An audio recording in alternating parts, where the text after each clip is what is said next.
লখিমপুৰ জিলাৰ নাৰায়ণপুৰ ৰঙতি জ্যোতি বিষ্ণু সংগীত মহাবিদ্যালয়ৰ এক আদৰণি পদক্ষেপ। লখিমপুৰ জিলাৰ নাৰায়ণপুৰ ৰঙতি জ্যোতি বিষ্ণু সংগীত মহাবিদ্যালয়ৰ এক অভিনৱ পদক্ষেপ।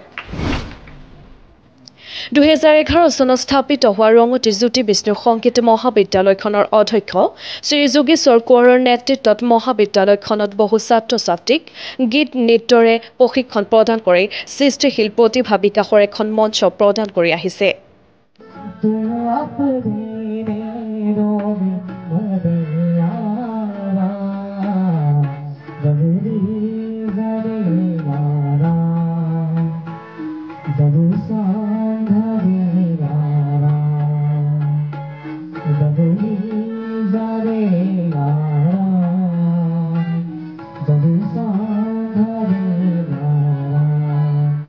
লগতে পৰীক্ষা ব্যৱস্থাৰ জৰিয়তে ছাত্ৰ ছাত্ৰীক অধিক উৎসাহিত কৰি তুলিছে।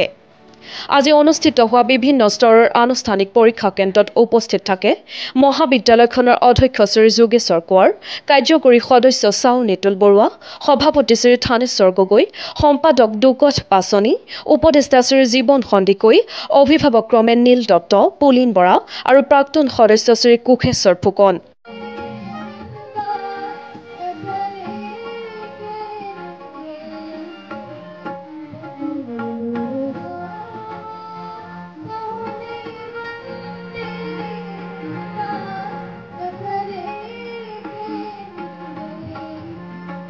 News desk report UA news.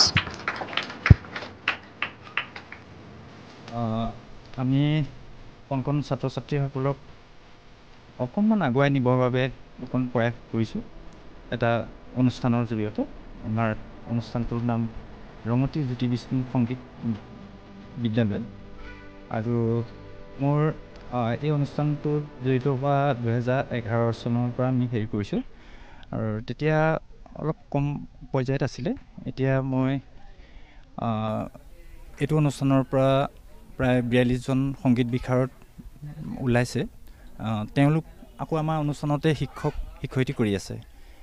এওঁ এতিয়া আমাৰ সংগীতৰ পৰা ওলাইছে আৰু তেনেকৈ হয়। তাৰপৰা আজি ছাত্ৰ ছাত্ৰীসকলৰ মানে আমি ভাবিলোঁ যে পৰীক্ষাৰ ক্ষেত্ৰত অভিভাৱকসকলে তেওঁলোকৰ পাৰফৰ্মেঞ্চটো মানে দেখি নাপায়। সেইকাৰণে আমি এক্সামিনাৰ ছাৰেও মানে ভাল পাইছে বাৰু, এনেকুৱা কৰা নাই মানে বেলেগত।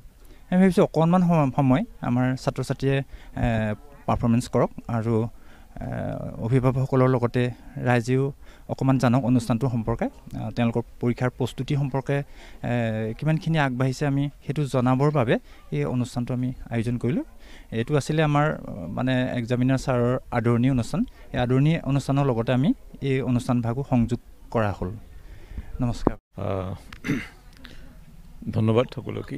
একচুৱেলি আজিতো ইয়াতে পৰীক্ষা হ'ব, কিন্তু আজি এওঁলোকৰ যিটো মানে এটা নতুনকৈ এটা ভাৱনা চিন্তাৰ যিটো বিস্তৃতি মই পালোঁ, এইটো খুব ভাল কথা। তেওঁলোকে এটা সুন্দৰ এৰেঞ্জমেণ্ট কৰিছে মিউজিক লৈ পেলাই, আৰু ইয়াৰ সৰু সৰু ল'ৰা ছোৱালীবোৰ তেওঁলোকক যে সুবিধাটো দিছে পাৰফৰ্ম কৰাৰ কাৰণে, এইটো এটা ডাঙৰ কথা। মই এপ্ৰিচিয়েটেড, মই খুব ভাল পাইছোঁ।